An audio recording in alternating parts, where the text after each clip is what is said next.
Hi, everybody. Radical Gardener. I just ate a macaroon. This gal here in the neighborhood that bakes fresh goods and it's gluten-free. So it might have been the best cookie I've ever eaten in my entire life. Pretty darn good. So, yeah, today is Tuesday, July 1st, right? I think so.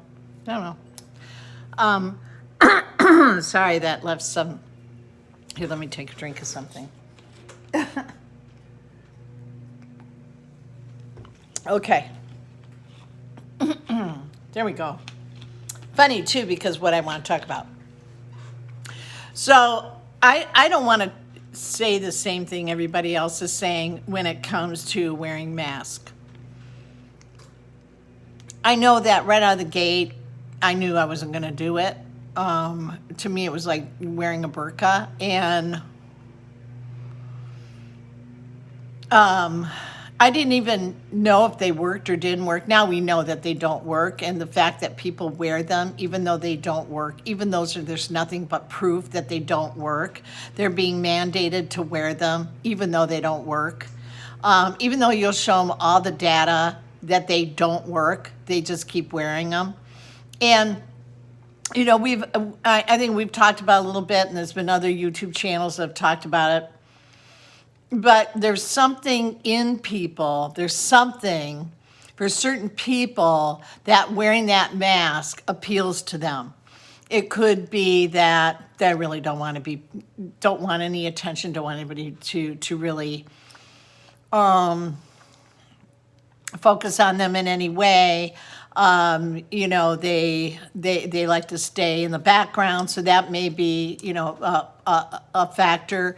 It could be that, you know, you get these people where they just believe they're doing it for the good of the world, and, you know, the do-gooders, and, you know, I can sit for hours and talk about that. You have people that just this fear, and fear makes you do stupid things, you know, and again, whatever they're afraid of, because it kills almost no one. So what are they afraid of? So, you know, it doesn't make any real sense. Again, we're talking common sense here. They don't work. So, and you'll get people say, well, even if they work 5%.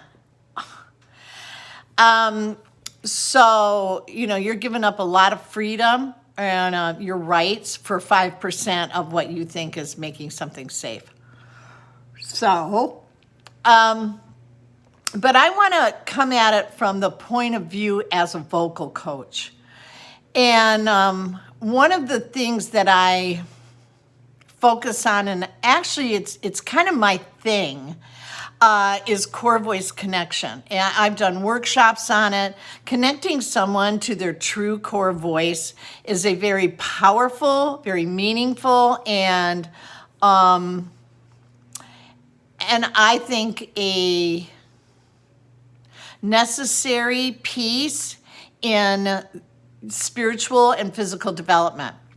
So, you know, if you ever study Kabbalah, the hardest shift is when you're moving. God, I can't even remember what part of the tree is. So let's go to the chakras. I'm sorry I even mentioned that. And I studied Kabbalah for years. And that's all just out the window. I can't remember any of it. But let's talk about chakras. So moving from the fifth, which is your throat, the fifth chakra, which is the chakra of expression, into the sixth chakra. So you're moving from the physical into the spiritual. And that's why it's a difficult shift, because you're moving from the physical into the spiritual. That's a big shift. So it's where people get stuck a lot. You know, their voices are kind of in back of their throats. They don't really speak up. They can't really fully express themselves. Their voice is really kind of dislodged from their mask, because your voice should live in your mask. That's where it resonates. Your real mask, not the fake one that you put on. So it is really an important piece for not only your development, but spiritually and physically, but it's an important piece for expression. And not just expression of your face, which is really important, but just expression as it deals with the sound of your voice, right? So I teach this all the time. And you will see that people will when they talk, and Americans do this a lot, they mumble. They just kind of talk like this or like this, right? They don't really move their mouth. And one of the key things to do to get your voice really working, to be heard, to really connect yourself to your own sound, is to really move your mouth. Well, it does many things by doing that. When you really move your mouth, the whole mechanism is connected, the vocal mechanism. So when you're really moving your mouth, everything starts to work. I can't believe I have frogs while I'm talking about this today. Don't eat cookies beforehand. Really moving your mouth solves a lot of problems, because when you do that, because everything's connected and really works brilliantly, is you are naturally placing your voice in your mask. Your voice has to go here if you're really moving your mouth, right? If you're not moving your mouth, then your voice starts to slide back here. And a lot of people kind of talk back from their throat, like Christina Aguilera. She sings from her throat. You hear her go, and when she's losing her top range, the top part of her range. And that's because she's stuck back here. So it's really key. Not only that, but it's once you have it in the mask, then what you're doing is you're resonating here now, right? And when you're resonating here, a lot of things start to happen. I mean, it's just healthier for your body, because you're literally healing yourself with your own voice, because it's resonating. The harmonics of your voice, of your sound, is resonating throughout your body. This is really key stuff, and it really gets passed over, and it gets passed over by vocal coaches, by voiceover coaches. I mean, I have been to many coaches, and they never talked about this ever. Well, they talk about mask placement, but they don't really talk about all of the, factors that go along with it. Well, not only do things begin to happen just as far as your health, but of course you are physically now expressing yourself in a more complete way, and people are listening to you, you're becoming engaged, and now you're connecting with your fellow man. But because the ear is now alive and it's hearing this voice, right?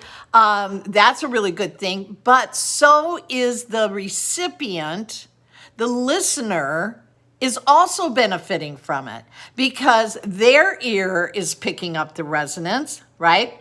And their energetic body is picking up your increased energy, because it takes a lot of energy to speak well. So when you're putting out that much energy to someone else, they're connecting with you. I connect with people really quickly.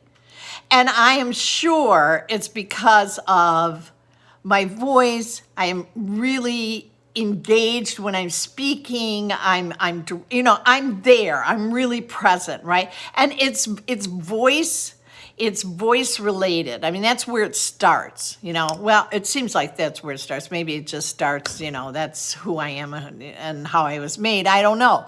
But I know that by really staying, in my voice, in my sound, is really key to being heard and connecting. Now let's put a mask over it, shall we? Now what? Right? I mean, how do I sound now? How much do you want to even talk to me? Do you want to communicate with me? You want to just get away from me? Right? And you can't see anything moving. I mean, it's just dead. It's just death. So now we're not fully communicating with each other, which is what is needed now. We need to fully communicate with each other because we're on a ride of all rides, and we need each other for this ride. And to be separated from each other with our own personal sound and our own personal voices is not a good thing. It is not a good thing. But let's move on a little bit. So that's all of that. Let's move on to what you're doing to your throat. So now you have the mask on, and we know you're breathing in. You're breathing in like this.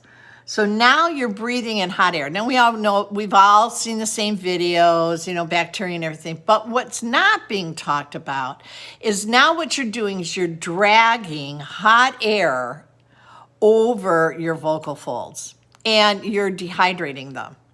And that means, that you're in for a real, you're really being set up for really destroying the health of your mechanism. So when you're dragging hot air back and forth over your vocal folds, then they begin to rub together. And vocal folds are actually in here like this. They're little folds of skin. It's not cords, it's folds. So now they're dry, right? And you're dragging hot air over them. So now you're going to lose the range, your vocal range. You'll start to lose your top end a little bit. You're going to start to lose your bottom end a little bit. And if you are, and there's just no way out of that. I mean, that's just what will happen. There's no way that can't happen, right? So if you're a singer, a communicator, or, voiceover artist, or, or an MC or whatever, if you use your voice at all, this is a really bad idea to breathe air back and forth over your vocal folds. And that's why one of the first things I do, again, as a coach, is I make sure that people are breathing from their diaphragm and not doing that. And you'll hear singers breathing like that. And again, that'll tank their voice eventually. People, singers will get away with stuff for so long, and then all of a sudden it'll all just shift on them. It'll just change, right now, because what they're doing is really taking its toll. So now you're really ruining the sound of your voice. And some people might be able to come back from that, but I'm going to tell you, I've seen many that haven't. They may even end up with nodes because with that dryness, your vocal folds are banging against each other, and a nodes is like a callus on the vocal folds. So, this is all just more side effects of a real stupid mandate that doesn't work. And I think people have to be really clear what they're doing to themselves. And really, you're not just robbing yourself of your health, which is the most important thing, but you are robbing yourself of your ability to connect with your fellow man. And I would find that frightening, right? That would negate any fear that I had as far as health, is that I'm going to lose my connection. And I don't know about you, but it took me a lifetime to understand that I was part of what's going on here on this planet, that I wasn't separate from and looking in. I had a bad case of that for a long time. Look at all those assholes. That was the school I was from. And then I realized I was one of them. And that we're all human, and we're human at best. And so we're flawed, and that includes me. And to sit in judgment of my fellow man is a real joke. right? So that was when I grew up, and that was my late 30s. I mean, I was late coming to that. Maybe not. Maybe that's true for everybody. Boy, it's gonna storm again. I don't have to water. So I just wanted to share that with you because that's another piece of the drawbacks of doing something that doesn't work. Can I say that another time? It doesn't work, right? It doesn't work. Okay, you guys, that's it. Got lots to talk about this week. All right, so Radical Gardener, from my garden to yours, may a garden always grow. You know I'm sending you a ton of love. I really am sending you a ton of love. I'm on all kinds of social media now. I'm expanding. My BitChute is doing pretty darn good. So I've just gotten some of my videos loaded up. I got a gal that's helping me. She's just been awesome. She's one of my students. She's releasing her record now. She's doing so well. I'm so proud of her. So, okay, everyone, you have a really good day, all right? Okay, love you bunches. Goodbye.